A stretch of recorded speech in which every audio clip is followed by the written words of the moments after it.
भगवान दत्तात्रयांच्या भक्तावर शनी महाराजांची वक्रदृष्टी कधीही पडत नाही.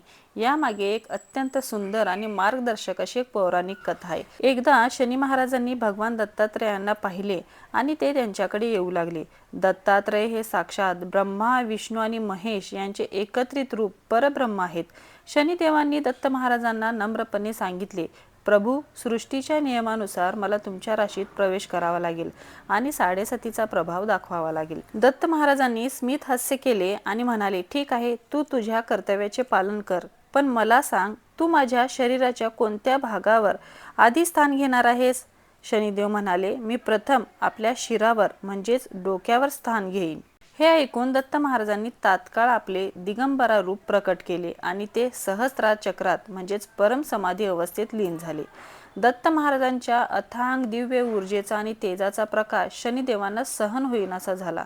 शनी महाराजांना जाणीव झाली की जे स्वतः त्रिगुणातीत आहेत, ज्यांचे मन सदैव ईश्वरी आनंदात मग्न आहे, त्यांच्यावर सांसारिक साडेसातीचा काय प्रभाव पडणार.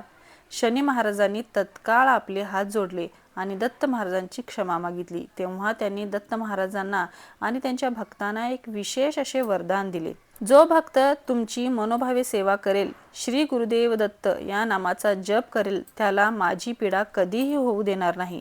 उलट माझ्या साडेसाती महादशेत मी त्याला अनुकूल फळ देईन. शनी दोषातून मुक्ती. दत्त महाराजांच्या उपासनेमुळे शनी, राहू आणि केतू यासारख्या ग्रहांचे अनिष्ट प्रभाव नष्ट होतात. श्री गुरुदेव दत्त हा जप पितरांना गती देणार आहे.